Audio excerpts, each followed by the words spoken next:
Number 10. Primal Instinct.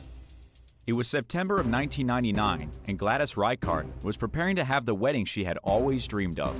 She was engaged to James Preston, and the two were to be married at her home in Ridgefield, New Jersey. But her bridal party, what was supposed to be one of the best days of her life, turned into a horrifying bloodbath. Her ex-boyfriend, Agustin Garcia, showed up to the wedding party with a gun and opened fire on every person present. The police found out afterwards that Garcia had been stalking her ex for weeks, plotting his revenge for this very moment. To understand the motive in this horrifying case, we need to go back to New York City in 1992. This was when Gladys Reichardt, originally from the Dominican Republic, bumped into Agustin Garcia, and the two hit it off immediately. They dated for 6 years, with Garcia even helping to buy his girlfriend a house. But what she really wanted was marriage, and Garcia was not interested in making the permanent commitment.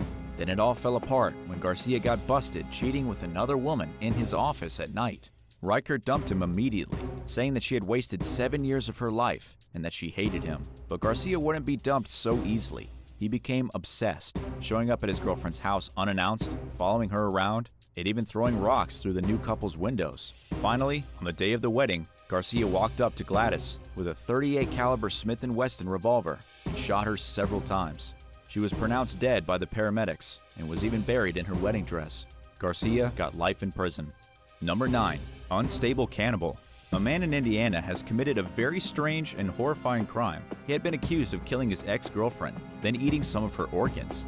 In this bizarre case of the unstable cannibal, he got 6 years in jail after being found guilty of some pretty disgusting crimes. The victim's name was Tammy Jo Blanton, and she was discovered dead in her bathtub in September of 2014. At the same time, authorities discovered her ex-boyfriend, Joseph Oberhansley, standing in the kitchen with a skillet, a pair of tongs, and a plate with some bones in it.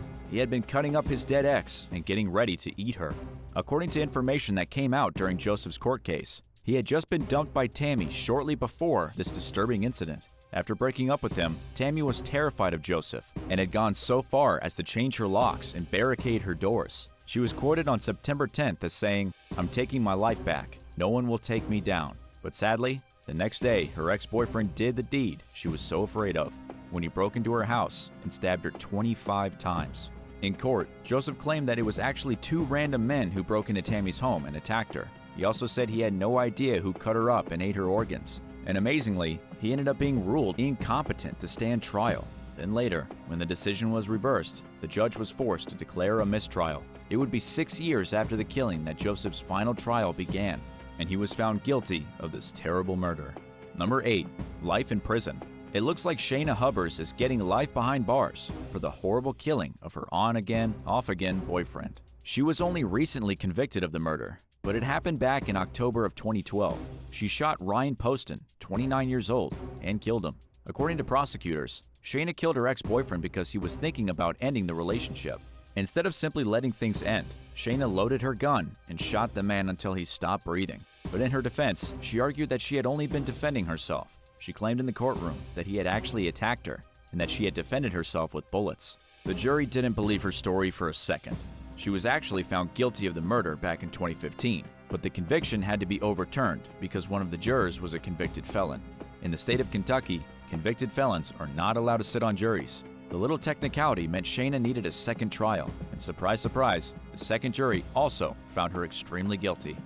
Number 7. Threatened with a weed whacker. A man threatened his ex-girlfriend with a rather unusual weapon. According to court documents, a man named David Moore went to his ex-girlfriend's house, picked up a motorized weed whacker, and then threatened to attack her with it. The whole mess started back in 2017, when David was served with a protection order forbidding him to go anywhere near his ex-girlfriend. He had been in a relationship with this woman for 3 years, and it did not end nicely. But despite the restraining order, David went to her house anyway. He accused her of keeping some of his belongings that he needed back. He then became enraged for apparently no reason, pushed the woman onto the ground, and then tried to attack her with the weed-eating machine. Luckily, it took him a few seconds to start the machine, which gave his ex-girlfriend enough time to get up and run into her house. But the madness didn't stop there. He went to her car and started smashing it. Then he drove away before the police could arrive. He was later stopped by the cops on State Highway 1, at which point they discovered a glass pipe from smoking meth, a drop saw that had been reported stolen from a primary school construction site, and that he didn't even have a license to drive. Of course, he was sentenced to time behind bars. Number 6. The Gravedigger. Even in death, Julie Mott could not escape her psychotic ex-boyfriend. The poor woman died from cystic fibrosis back in August. She had a funeral in San Antonio, but after the funeral service, somebody went into the funeral home and stole her corpse. The man accused of stealing her corpse is the ex-boyfriend, Bill Wilburn. But this case might not be so cut and dry. Yes, we could be dealing with a grave-digging creep who plans on doing some extremely weird stuff with the corpse of his ex-girlfriend. Or that might not be the case at all. Bill actually came forward to deny all accusations. He said that it was somebody else who stole her body from the funeral home. He even said the funeral home could have made a mistake and is trying to cover it up. He says the grieving process has been extremely hard for him and that he has no motive to steal a rotting corpse. He had actually been dating Julie for 6 years, just until before her death. He had known she was going to pass on eventually because of the cystic fibrosis, but it hit him exceptionally hard when he got the news.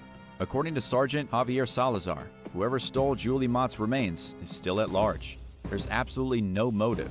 The funeral home has put up $20,000 for any information leading to the return of the body, and all fingers are pointed directly at Billy Wilburn. Do you think the ex-boyfriend really stole Julie's body? If so, what do you think he's doing with it? Let us know your thoughts in the comments, and if you're liking this video, be sure to hit the thumbs up and subscribe button if you haven't already. Number 5. Acid attack. Milad Rolfe was a 25-year-old medical student who threw sulfuric acid at his ex-girlfriend while disguised as a black woman. This horrible and shocking crime happened in the United Kingdom. Milad had actually thought it out extremely well. He dressed up in a fat suit, put on makeup, and wore a pair of sunglasses. He also painted himself black to further protect his identity. When the attack happened, even though Milad was standing in the threshold of his ex-girlfriend's home, she couldn't recognize him. She was trying to figure out who was knocking on her door, when suddenly the sulfuric acid was burning her face. The victim of the situation is Rim Alawi, and her life has basically been ruined. She is now blind in her right eye. She can't move her neck properly, and she can't even close both her eyes at the same time. Rim was studying to be a doctor, and now she's hideously disfigured. And all because her ex-boyfriend was way too jealous. Rim had broken up with Milad and was trying to move on with her life. Milad didn't really like that, and so he threw the acid in her face to take away her beauty. That way, nobody would ever want her again. Naturally, the police suspected the ex-boyfriend right away. They found a shopping list at his apartment detailing all the items that he needed to create his disguise. He has since been charged with the horrible attack and given a sentence of 15 years in jail. Number 4. Shot in Florida. Yet another angry ex-girlfriend in America has shot and killed their former lover. This time, it was Crystal Junco. She's been charged for second-degree murder for gunning down her ex-boyfriend outside of a business in South Florida. The victim was 21-year-old O'Neill Linares Alvarez, who was struck by 3 bullets and was pronounced dead at the scene. According to the investigators who arrived shortly after the murder, Crystal had already thought up an excuse for the killing. She told the investigators that while she and O'Neill were arguing, he reached suspiciously to his waistband, which caused her to believe he was trying to grab a firearm.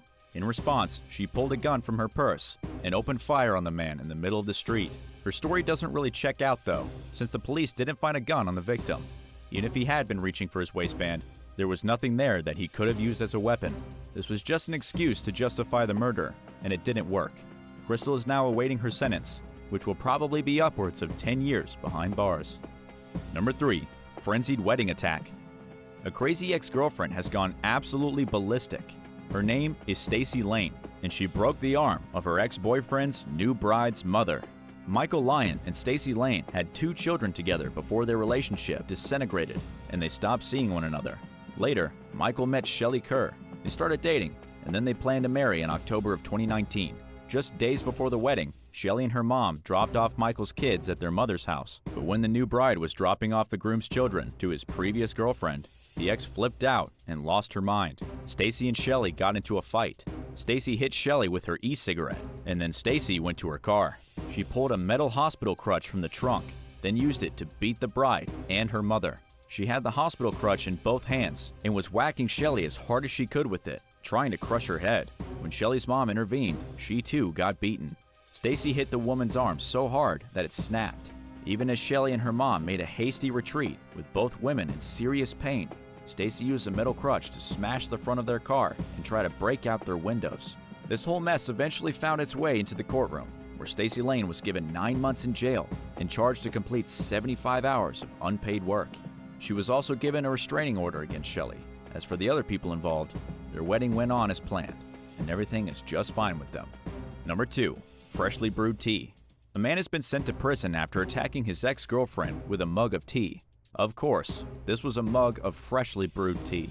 It was so hot that it scalded the woman. But that's not all that happened. Jack Reed also pulled out chunks of her hair, tried to choke her, punched her a few times in the face, and tried to bite her cheek off.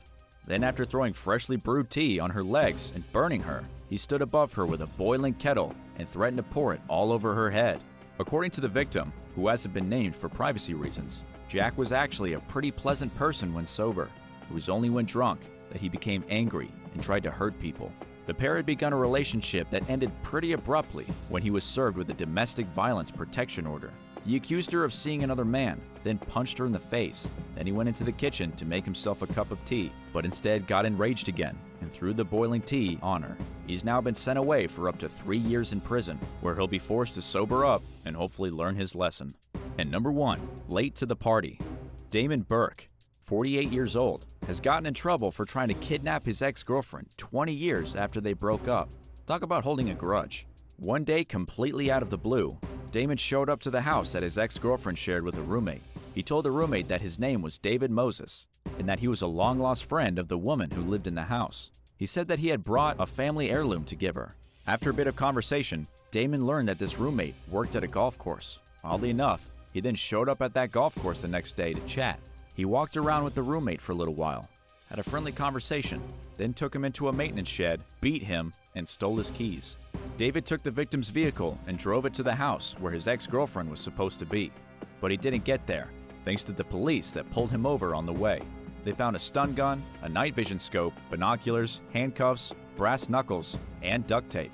Clearly, he had been planning to do some kidnapping. And as it turned out, Damon had been planning the kidnapping for the past 20 years, ever since his ex first dumped him. The moral of the story here is to be careful who you date. What's your most disastrous experience with an ex? Let us know about it in the comments, and thanks for watching. Be sure to hit that subscribe button and come back again for more shocking tales of true crime. See you next time.